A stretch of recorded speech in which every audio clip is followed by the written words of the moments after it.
সবাইকে যে আমরা কষ্ট দিই, এটা সহ্য করে কেমনি? পূর্ববর্তীদেরকে যেভাবে ধ্বংস করে দিয়েছিল, আমাদেরকেও ধ্বংস করে দিতে পারে। কেন দেয় না?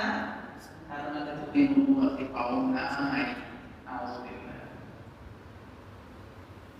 আল্লাহ রাব্বুল আলামিন বলেন, ওয়া মা নুরসিলুল মুরসালিনা ইল্লা মুবাশশিরিন ওয়া মুনযিরিন। আল্লাহ রাব্বুল আলামিন বলেন, আমি নবী রাসূলদেরকে দুনিয়ার বুকে পাঠিয়েছি দুইটা কাজ দিয়ে। কয়টা কাজ?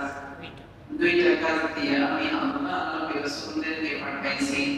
নুরসিলুল মুবাশশিরিনা ওয়া মুনযিরিন, সুসংবাদ দেওয়া এবং ভয় দেখানো, এই দুইটা কাজ দিয়ে দুনিয়ার বুকে পাঠিয়েছি।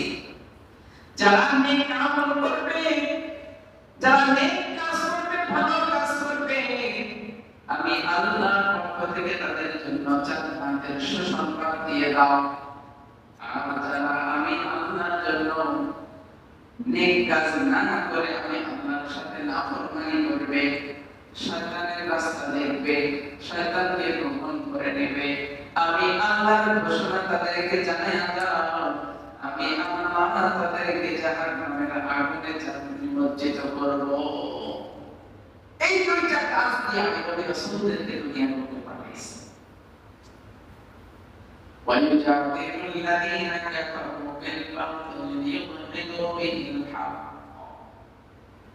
কিন্তু এই দুইটা কাজ মাত্র নবীদেরকে দিয়ে পাঠাইলাম, এরপরেও এক শ্রেণীর মানুষ যারা কাফের, তারা বিভিন্ন মতামত তৈরি করে, যারা বিভিন্ন ধরনের কথাবার্তা নতুন নতুন উদ্ভাবন করে মানুষদের মধ্যে বিভ্রান্তি সৃষ্টি করে নাকি? নতুন নতুন ফিতনা সৃষ্টি করে, নতুন নতুন একটা আবিষ্কারের মাধ্যমে মুসলমানদের মধ্যে বিভিন্ন পায়দারা শুরু করছে। ইতিপূর্বেও করছে, এখনো করতেছে, ভবিষ্যতেও করবে। ইসলামকে ধ্বংস করার পায়দারা। কারণ ইসলাম যদি মানুষের ভিতরে ঢুকে যায়, তাহলে সে অন্যায় করবে না। ইসলাম যদি মানুষের ভিতরে ঢুকে যায়, তাহলে মানুষ অন্যায়কে সহ্য করবে না। ইসলাম যদি মানুষের ভিতরে ঢুকে যায়, তাহলে ইসলামের নীতিমালা অনুসরণ করার জন্য সবাইকে এক বাক্যে দাঁড় করাইয়া দিবে। এই জন্য একটা শ্রেণীর মানুষরা সেই শুরু জামানা থেকে আজও পর্যন্ত এবং কিয়ামত পর্যন্ত এই চেষ্টা করতে থাকবে যেন মুসলমানরা ইসলাম যেন একটু অগ্রগামী না হয়। এই জন্য মুসলমানদের মধ্যে বিভিন্ন ধরনের ঝঞ্ঝাট তৈরি করে দেয়। আছে না নাই? মুসলমানদেরকে ধ্বংস করার পায়তারা আজ থেকে নাকি সেই আদি যুগ থেকে মুসলমানদেরকে ধ্বংস করার পায়তারা। টার্গেট একটাই, মুসলমান যদি বিজয়ী হয়, মুসলমান যদি অগ্রগামী হয়ে যায়, তাহলে আমাদের কোনো অস্তিত্ব থাকবে না। আমাদের অস্তিত্ব ঠিক রাখার জন্য আমরাই অস্ত্র বানাবো, আমরাই মুসলমানদের হাতে অস্ত্র দিব, আমরাই হামলা করবো, ওই অস্ত্রের আঘাতে দাঁড়াই করবো। টার্গেট তাদের।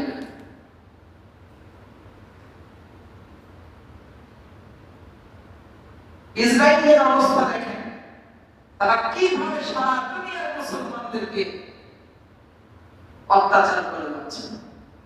ফিলিস্তিনের মুসলমানদের অবস্থা কি? তাদের ঈমান এত মজবুত, যার ফলে আজও পর্যন্ত তারা ঈমানের শক্তি নিয়ে দাঁড়ায় আছে। এখন ঈমান আমাদের দরকার আছে না নাই?